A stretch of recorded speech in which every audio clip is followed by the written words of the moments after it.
un sábado más en el conversatorio de la Esquina del Arte, previo al Día del Maestro, en consonancia con el Día de la Alfabetización. Recibimos a una vecina, amiga, maestra, jubilada, María del Valle Mántaras. Fíjense si será que tiene la vocación de maestra, que vive frente a una escuela. Bienvenida, María. Buenos días, muchísimas gracias por la invitación.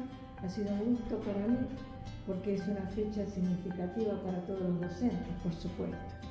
Y bueno, sobre todo en esta época, a través de todos los tiempos, la educación ha sido el pilar para la construcción de un país. Y en este momento sigue siendo quizá más importante que de antes, porque pienso que el profesional de la educación, el docente, tiene que perfeccionarse cada vez más, el mundo se amplía, los conocimientos cunden diariamente y uno tiene que estar siempre al día, y sobre todo en este momento que los chicos son tan inquietos, tan inquisidores y tan inteligentes, tan despiertos por la misma motivación de la familia, de los medios de comunicación, muy diferentes a los chicos que nosotros... Un sabio español es que los niños aprenden más fácil porque no tienen el prejuicio de la vergüenza. No, sí, y aparte de eso la inocencia, ¿cierto? Bueno, y esto es lo que nosotros siempre, todos los años, uno renueva como docente, siempre tiene recuerdos y sobre todo ha visto en cierto modo la evolución. Por supuesto que no soy centenaria, pero he visto la evolución. Yo he sido maestra de campo. Ahí está la evolución. Ley 14, con la ley 1420. Claro, la ley, pero el asunto fue en 1882, vos me estabas mostrando la ley 1420, bueno, la ley que fue producto de la necesidad de captar los inmigrantes, una escuela laica, igualitaria, gratuita, obligatoria, por supuesto, obligatoria, y obligatoria sobre todo para poder integrar a los inmigrantes. Pero esa ley no era completa. Mira. Porque teníamos, que esa era la anécdota que yo contaba, en la experiencia de mi suegra, que en el campo, en el norte, la gente tenía menos acceso. Y sobre todo a fines del siglo XIX, contaba mi suegra, que el padre había sido uno de los primeros pobladores de Ceres, no tenían maestro. Entonces, si había llegado una inmigrante, maestra italiana, y la habían contratado para que les enseñe. La maestra, por supuesto, que sabía algo de lengua española, pero no sabía el himno nacional. Entonces mi suegra sabía cantar el himno italiano, que izaban la bandera argentina cantando el himno italiano. Fíjate. Empezamos como una joven maestra. ¿Por dónde empezamos? Creo que es por allá por los polvorientos caminos del norte. Esta joven maestra, habíamos llegado a la ley 1420. Después, ¿qué es lo que hace que él tenga acceso a ese norte olvidado, ese campo olvidado? Con la ley Laínez. En 1902, Laínez, que fue el promotor, hace que en todos los lugares que la nación acudiera para auxiliar en la formación de la cultura, de educar a los alumnos de lugares así alejados, con las escuelas Laínez. Eran las escuelas que se formaban en los campos de acuerdo a la cantidad. Por ejemplo, las escuelas Laínez, acá, por ejemplo, la 6100 era una de las escuelas Laínez, escuelas nacionales. En la comarca se decía. Claro, por ejemplo, en Sunchales, que yo trabajé, teníamos la escuela provincial y había dos escuelas Laínez, que serían las escuelas nacionales. Que eso después, claro, quedó en esas escuelas nacionales, y entonces teníamos las escuelas provinciales y las escuelas nacionales. Que en los pueblos así alejados, que es un caso muy especial que no lo voy a traer a colación, había una rivalidad entre ambas escuelas. ¿Por qué?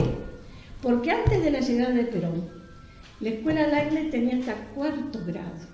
O sea que los hijos de los colonos, si no tenían dinero para trasladarse a la ciudad o el pueblo más importante, terminaban la escuela, la alfabetización en 4º grado. Cuando llega Perón, hace que las escuelas Laines tengan hasta 6º grado, que después,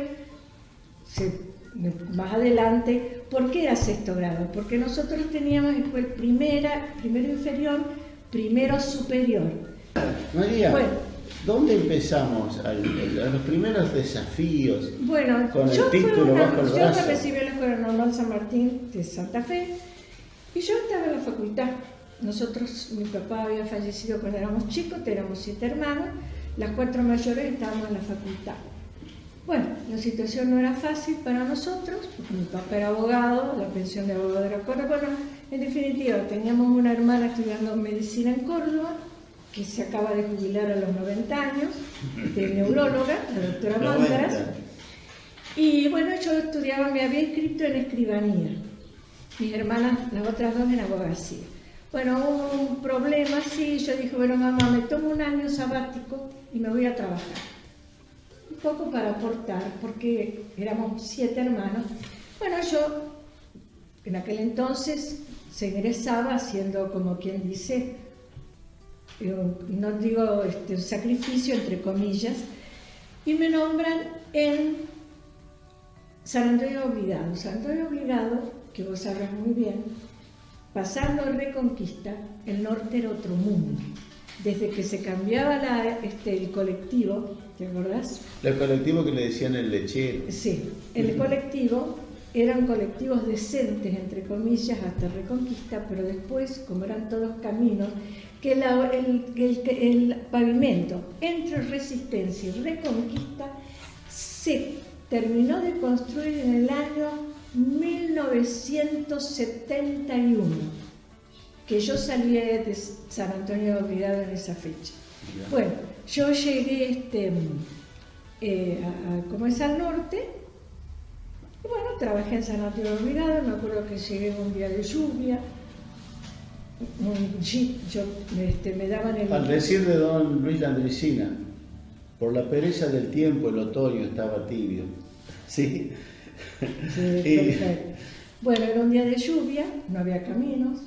Justo en el hotel donde yo paraba en Villocampo, que después tenía que trasladarme por mis medios, porque el Estado me daba el pasaje hasta Villocampo, había un señor correntino que tenía un jeep con su familia, que el dueño del hotel me dice, aproveche señorita, la pueden dejar en San Antonio. Así que llegué con lluvia en un jeep que me hizo el favor de acercarme, y me acuerdo que bajé y le pregunto a mi futuro director, ¿dónde estaba el hotel? El pueblo tenía la iglesia y la escuela, nada más, y un ramo generales con más. Bueno, y ahí empecé, y ahí me enamoré. Primero me enamoré de la escuela, de los chicos, es como que se me despertó la vocación. Después ya le dije a mi mamá no le gustó mucho que yo abandonara, le digo, me gusta mamá, me siento bien, vamos a hacer mucho, toda mi familia era de abogados. Bueno, la cuestión es que mi mamá, si él tuvo vocación, bueno, me enamoré de los chicos y después me enamoré del director y me casé. Bueno, muchas gracias, María del Valle.